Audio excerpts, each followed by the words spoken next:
विश्वेश्वर विश्वरूपं सनातनं ब्रह्म निजात्मरूपं नमामि सर्वं निजभाव्यगम्यं वरं वरेण्यं वरदं नतोऽस्मि।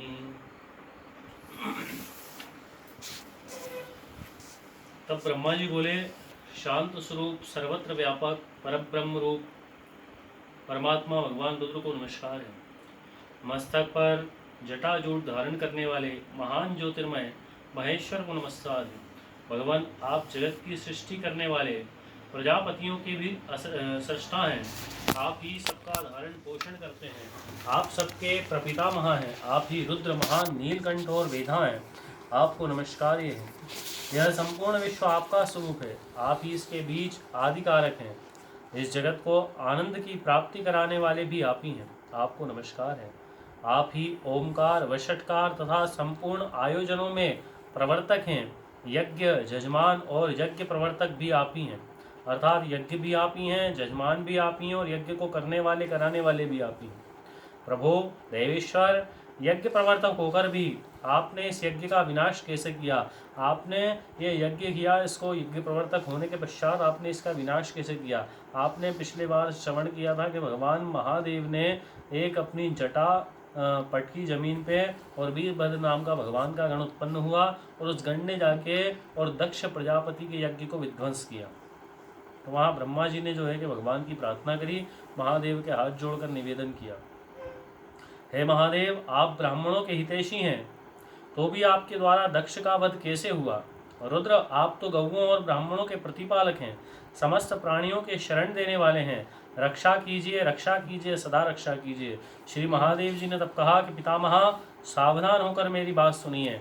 दक्ष अपने ही कर्म से मारा गया, इसमें तनिक कोई संदेह नहीं।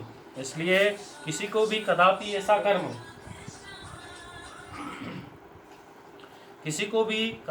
ऐसा कर्म नहीं करना चाहिए जो दूसरे को क्लेश पहुंचाने वाला हो। जो दूसरों को क्लेश पहुंचाए ब्रह्मन, जो दूसरों को कष्ट देने वाला कर्म किया जाता है, वह एक दिन अपने ही ऊपर आ पड़ता है। यूं कहकर भगवान शंकर उस समय ब्रह्मा आदि देवताओं के साथ कनखल तीर्थ में, जहाँ प्रजापति दक्ष का यज्ञ मंडप था, वहां गए। जो यज्ञ मंडप बनाया था उस तीर्थ का नाम था कनखल। वहां जाकर उन्होंने वीरभद्र के द्वारा जो कुछ किया गया था सब देखा। स्वाहा स्वधा पूखा बुद्धिमानों में श्रेष्ठ भृगु, अन्यान्य ऋषि, समस्त पितृ, यक्ष, गंधर्व और किन्नर जो भी वहां जिस अवस्था में पड़े थे, सबको भगवान शिव ने देखा।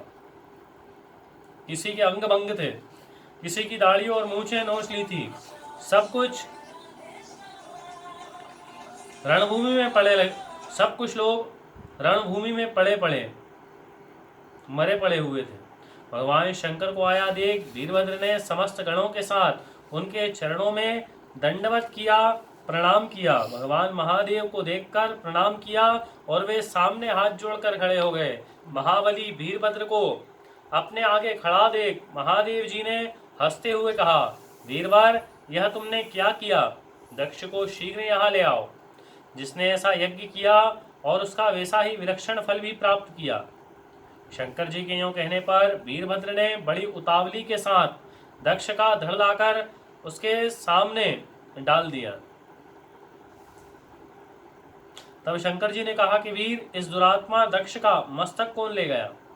यदि मिल जाए तो कुटिल होने पर भी इसे मैं जीवित कर दूंगा। यह सुनकर वीरभद्र फिर बोले, भगवान, मैंने उसी समय इसके मस्तक को अग्नि में होम कर दिया, अर्थात अग्नि में भस्म कर दिया।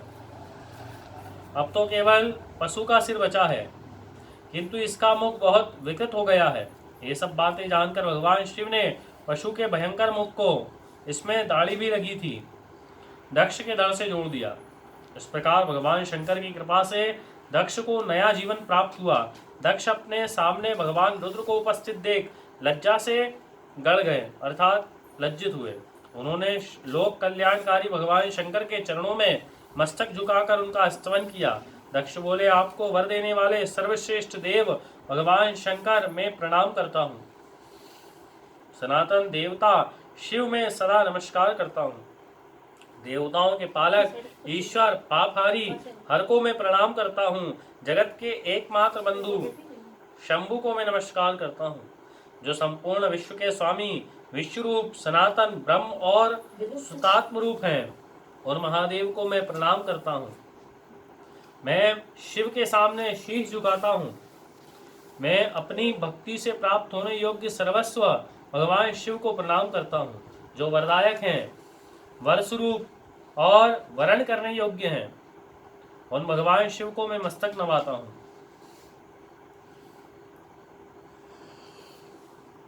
दक्ष के इस प्रकार की स्तुति करने पर भगवान शंकर ने कहा, सुरश्रेष्ठ, 4 प्रकार के पुण्यात्मा जन मेरा सदा भजन करते हैं। 4 प्रकार के पुण्यात्मा भगवान का सदा भजन करते हैं।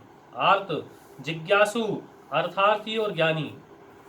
इन सब में ज्ञानी श्रेष्ठ है, इसलिए समस्त ज्ञानी पुरुष मुझे विशेष प्रिय है। इसमें तनिक भी संशय नहीं। जो ज्ञान के बिना ही मुझे पाने का यत्न करते हैं वे अज्ञानी हैं। तुम केवल यज्ञादि कर्म के द्वारा संसार सागर से पार जाना चाहते हो, परंतु कर्म में आसक्त हुए मूल पुरुष वेद, यज्ञ, दान और तपस्या से भी मुझे कभी प्राप्त कर सकते हैं। आसक्त हुए मूल पुरुष वेद, यज्ञ, दान और जो आसक्ति में कर्म से आसक्त हुए जो मूल हैं, वो भगवान को ना दान से, ना वेद से, ना यज्ञ से और ना तपस्या से भगवान को प्राप्त नहीं कर सकते।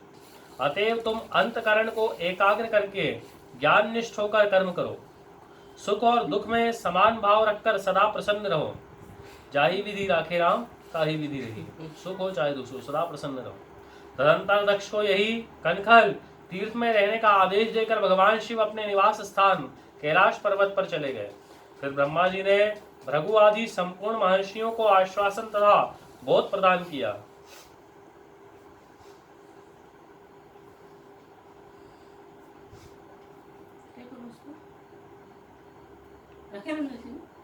वे सब ऋषि मुनि तत्क्षण ज्ञानी हो गए। इसके बाद पितामह ब्रह्मा अपने धाम को गए। इधर प्रजापति दक्ष को भगवान शंकर के उपदेश से उत्तम ज्ञान की प्राप्ति हो गई। वे जीव जी के महादेव जी के ध्यान में तत्पर होकर तपस्या करने लगे।